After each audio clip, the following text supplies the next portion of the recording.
Hello, folks. Hope you're doing all right. Welcome to Stay Well with Dr. Zorba Pastor. And that is me.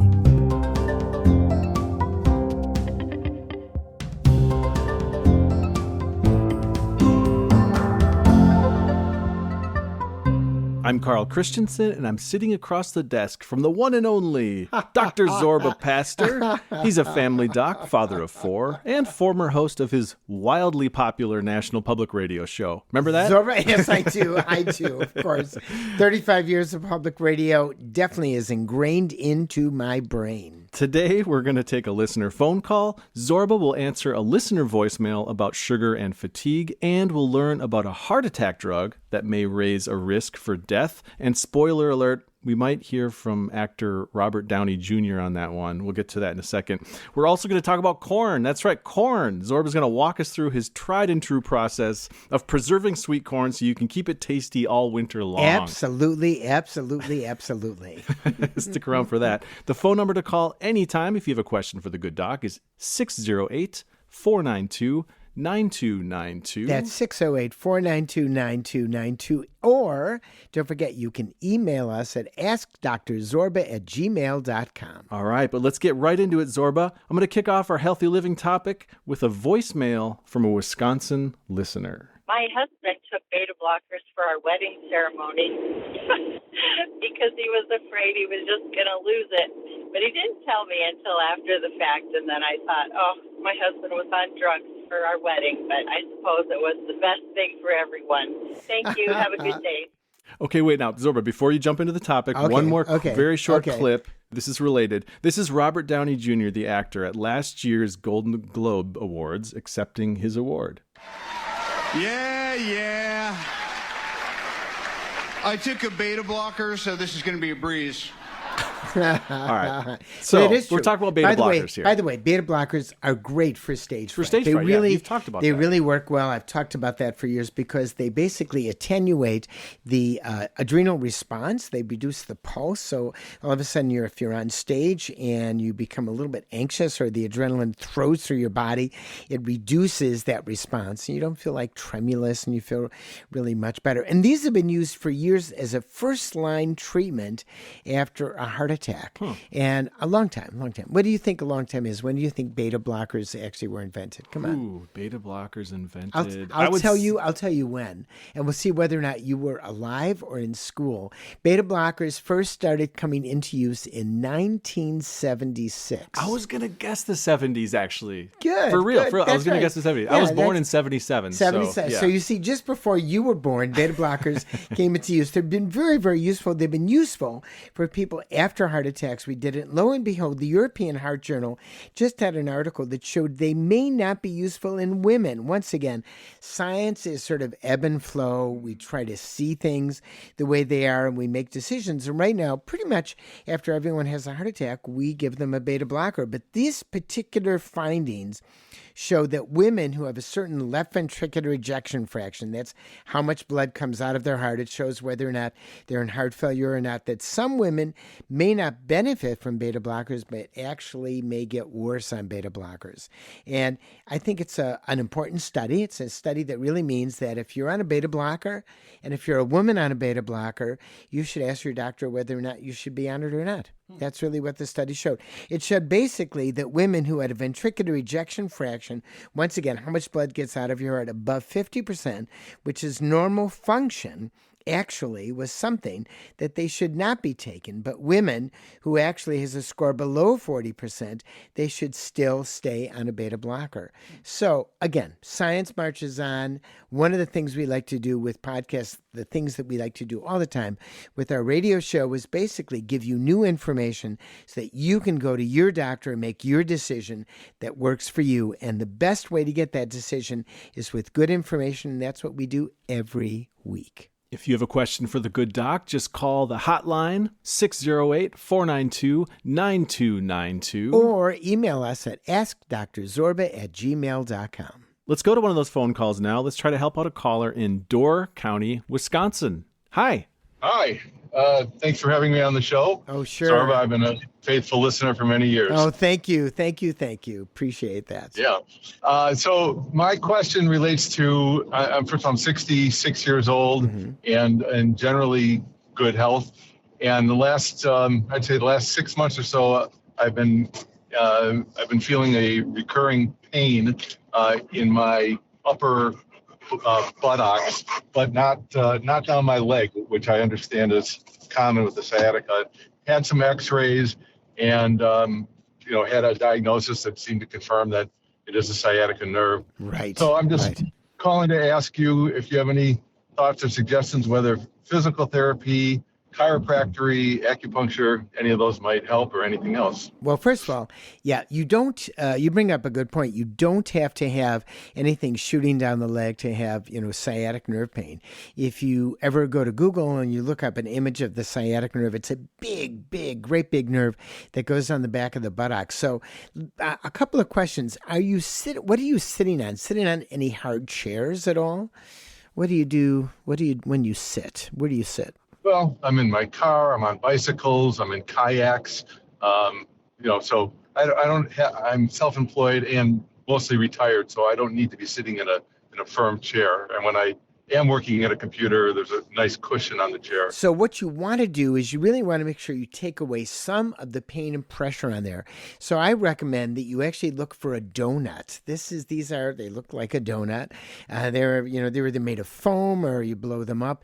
And basically you want to sit in such a way that you are not putting pressure on the sciatic nerve, so the inflammation around the sciatic nerve can actually improve. So you may be on a cushion, but the cushion may still put pressure on that nerve, and that's probably the number one thing that you can do to actually improve that sciatic nerve. That's the number one thing.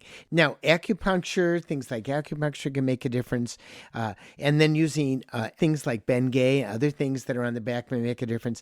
Sitting in the kayak, once again, cushion in some fashion, because anything on there, they'll make a difference. Bike, it all depends. Do you have a cushion on your bike? It's just a thin, narrow seat. You want to get rid of direct pressure on that nerve so the nerve can heal. That's ultimately the way the nerve is going to do it, because there's inflammation around there, either the muscles, the ligaments, or the nerve itself. And it certainly is not a pleasant thing to have buttock pain, no matter what the age is at 66. So you're semi-retired. It sounds like you're a very active guy.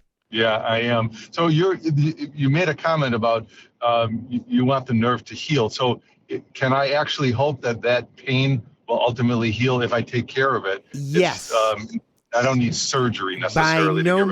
By no means, you will not need surgery. In fact, I don't remember anyone in all the years that I practiced who ever needed surgery for this. Generally, you just want to give it a chance to heal. And when you think about it, if you had a muscle or tendon or a ligament, or you sprained your ankle or your knee, you wouldn't say, gee, do I need surgery? The first thing you would do is you would try to take the pressure away from that. You might do some physical therapy. No PT when it comes to the buttock. The main thing is reduction of pressure directly on the nerve. That's what you need. And you do that by basically removing that, as I said, with a donut. Not a real donut, but a plastic donut. Yeah. And the nerve will heal. It does get better over time as long as it stops being stimulated. All right. Wonderful. Well, thank you for your advice. Thanks for calling. Thanks for listening. And thanks for listening to the podcast. Terrific. Thank you so much. Take care. Bye-bye. Thanks so much for that call. 608-492-9292. That is the podcast hotline. You can call anytime. You can leave us a voicemail with your question for the good doc. Right? Sorry. My brain was thinking. Are you elsewhere. sitting on a donut? The answer is there. I'm not sitting on a donut. All of us, we're sitting around, we just sort of, our mind goes elsewhere. I don't know where my mind was, but it wasn't next to what you were saying. I was thinking right about now. donuts while you were talking to him, actually. Well, I like a good donut. I like donuts. Yeah. I like chocolate frosted donut with a little bit of coffee in the morning, or powdered sugar donut that I dip in my coffee in the morning. Oh my God. But hey, this is a healthy living show. Come on, we should be talking about donuts, right? An occasional donut is part of healthy living. And as we all say, moderation in all things, including moderation. Clinky Cleaners is sponsoring this episode. Thank you. Okay, Carl. The year was 1958. The number one song in the radio was Tears on My Pillow, and I'm 11 years old listening to it, looking for a girlfriend. Sounds like someone needs to bring that pillowcase to Clinky Cleaners. Well, they could, because in 1958, Clinky Cleaners opened their first location. And ever since, they have been providing award-winning service to the good folks of southern Wisconsin. All right, Zorba. 1958 was also the year NASA started. So I have to ask, does Clinky Cleaners clean spacesuits too? I am not sure about that, but I know that they will clean your pillows, your comforters, your rugs, and most garments from your favorite suit to that gravy-stained bridesmaid dress. Clinky Cleaners, locally owned since 1958. Trust them. They've ironed out all the wrinkles. Yes, they have.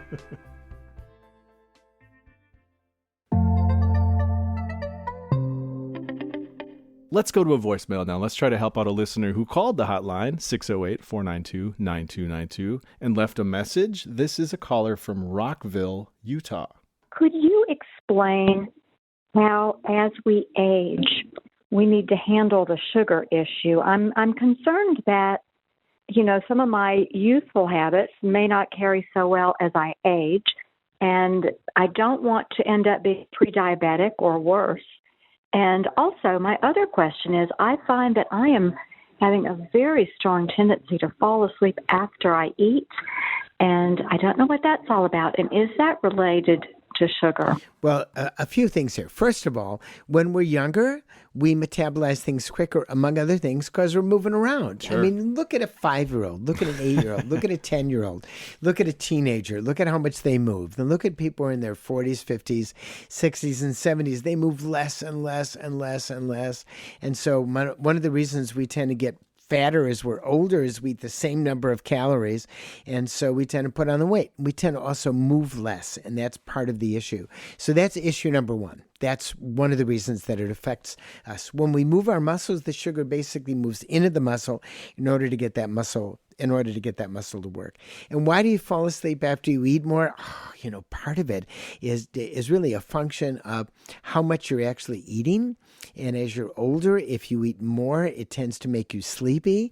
And I can't exactly explain that, but it may also have to do with the fact that we don't exercise nearly as much as when we're older. And clearly, I know that at 1:30 in the afternoon, almost every single day after I have lunch, I am definitely tired. And I know that at 1:30 in the afternoon, when I was high school and I was college, I certainly was not tired at 1:30 in the afternoon. I was usually tired at 1:30 in the morning.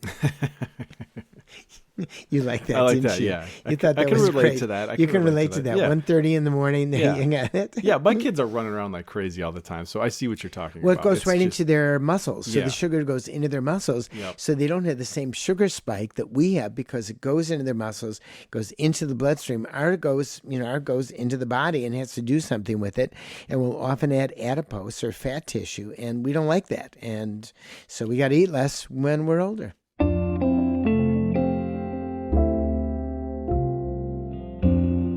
Okay, Zorba, let's talk about food. We'd like to talk about I food love on the food. show. I love food. Food on the show. Who doesn't like food? Who doesn't like food? And who doesn't like corn? Let's talk about corn. So I want to tell you a little bit about a corn recipe. I mean, corn season comes and goes, certainly in Wisconsin. But one of the things I do with corn, you can really do with any vegetable at all, is you want to blanch that vegetable, put it away in the freezer, and have it at another time. And you can do that with fruit. You can do it with vegetables.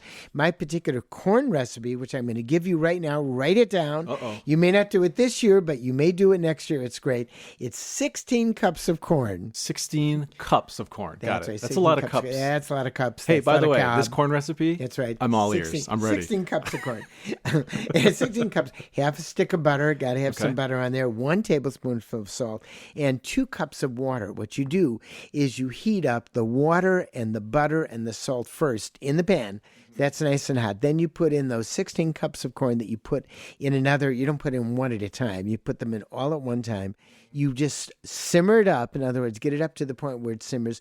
You simmer it for 3 minutes. Take it out. and put it in Ziploc plastic bags.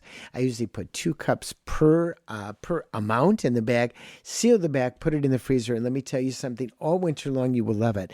Now, you can really do an equivalent amount with any fruit or any vegetable that's there. You've got to blanch them. And if you go to Google, have you heard of Google? I've heard of Google. You've heard of Google. If you Google how to blanch corn, how to blanch peas, how to blanch any vegetable, you can do that. And freezing veggies are great. Yeah. So people should do this more and more because it's about as organic as you can get. If you get an organic vegetable and you freeze it, you know what you're doing. And the best way to control your food and make sure you're eating well is to make it yourself. Yeah, that's good advice. And you posted photos on Facebook, a couple different posts Yeah, we did. of you Yes, we doing did. this, where you're cutting the corn off the cob. I got to tell you something. I had more blanching. responses. I had more than 50,000 people who looked at it. Thousands of people commented on it. People like corn. Yes, that's it. People like corny. And that is not corny. Well, I want to read a couple of these Facebook comments Go because ahead. yeah. So you go to the Facebook page and you can see these photos. Jenna asks, now, did you cool the corn before bagging the corn? No, I put it right in the bag. Okay. And then it cools down in the bag. I do not cool the corn before. You could do that, Yeah. but I don't do it. I'm lazy. I put it right in the bag. I'm lazy. Keep it open. I cool it a little bit, and then I shove it in the freezer right away. This comment interested me. This is Janice who wrote, hoping you milk it with a knife to get all the deep goodness out of each kernel whole. Well, I do. What happens is I've got a little device made by Kuhn, Kuhn. They have a great device for getting it out. And I get about half of it off of that, and then I take a very sharp knife. And the answer is yes. When you take it off the cob, you got to take it off really close to the cob, because then all this stuff gets in there, and basically it messes up the whole kitchen and the room because it goes all over your face. If I wore goggles, they'd be on my goggles. I'm covered with corn juice. And finally, Jackie in Wisconsin. In fact, I even smell of corn juice. When I don't know if I've smelled corn juice. Jackie in Wisconsin wrote, amazing. And, she right. spelled maize. Yeah. Maize. I got it. Yeah. Well, corn is... That's a corny joke to it's end corny. this segment, right? Absolutely. And remember, you can send your corny jokes to us at Dr. Zorba, askdrzorba@gmail.com, but of course through Facebook. Well, that's it, Zorba. We learned a lot today, didn't we? We did. What did we learn? We learned about beta blockers and Right. maybe a potential heart risk. Right. For women. For women. Certain women. Correct. We learned about sciatica. That's Heard right. from a caller. Sciatica. Right. Common problem that people have that's very disturbing to their lives. We learned about sugar metabolism and how as we get older, our metabolism slows down. That's right. We're all getting Did I learn older. anything? I can barely That's speak. right. You've learned it. That's right.